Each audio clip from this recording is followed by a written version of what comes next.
Welcome to Mamata Reddy talks. నేను మమత. ఏదైనా కొత్త వస్తువు కొనాలన్నా, ఇంట్లోకి టీవీ, ఫ్రిడ్జ్, ఏసీ, వాషింగ్ మిషన్లు కొనాలి అన్నా, చివరకు బట్టలు కొనాలన్నా, పండగలు ఆఫర్లు ఉన్నప్పుడే కొందామనుకునే middle class and common people కార్లు, బైకులు కొనాలి అంటే ఇంకెంత ఆలోచిస్తారో చెప్పండి. కొత్త బైక్, కొత్త కారు కొనాలి అనుకునే మీలాంటి వాళ్ళ కోసమే ఈ వీడియో. స్కిప్ చేయకుండా పూర్తిగా చూడండి. సెంట్రల్ గవర్నమెంట్ సామాన్యులకు, మధ్యతరగతి ప్రజలకు భారీగా ఊరట కల్పించింది. కార్లు, టూ వీలర్ వెహికల్స్ పైన ఆయా రాష్ట్రంలో ఉన్న వస్తు సేవల పన్ను జీఎస్టీని కొంత మేరకు తగ్గించేందుకు ప్రణాళిక సిద్ధం చేసింది.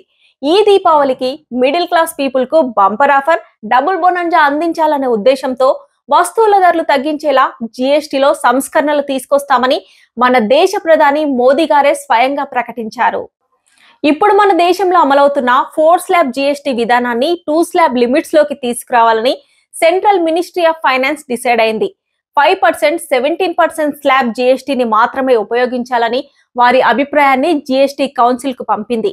రాష్ట్రాల ఆర్థిక మంత్రిత్వ శాఖ కూడా ఈ కౌన్సిల్ సెప్టెంబర్లో సమావేశమై ఈ ప్రతిపాదనపై ఫైనల్ నిర్ణయం తీసుకోనుంది. ఈ మార్పును అన్ని రాష్ట్రాలు అంగీకరించి అమలైతే ప్రజెంట్ 28% స్లాబ్ లో ఉన్న చాలా ఎలక్ట్రిక్ ఐటమ్స్, మరీ ముఖ్యంగా బైకులు, కార్లు 18% స్లాబ్ లోకి వస్తాయి.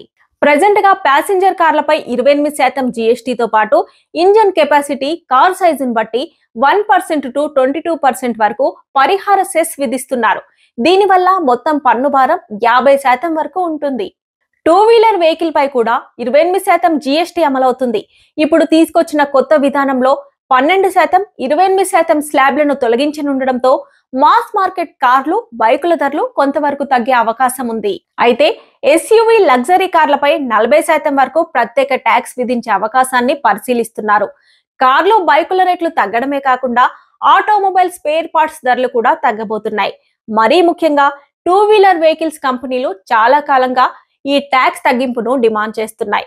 అయితే ఎలక్ట్రిక్ వెహికల్స్ పై ట్యాక్స్ స్లాబ్ లో ఎలాంటి మార్పులు లేకుండా ముందులాగే 5% ఉండనున్నాయి. సో కార్లు, బైకులు, ఎలక్ట్రానిక్ ఐటమ్స్ కొనాలి అనుకునే వాళ్ళు ఈ దీపావళి వరకు వెయిట్ చేస్తే బాగుంటుంది. ఇన్ఫర్మేషన్ మీకు నచ్చిందని అనుకుంటున్నాను. Thanks for watching.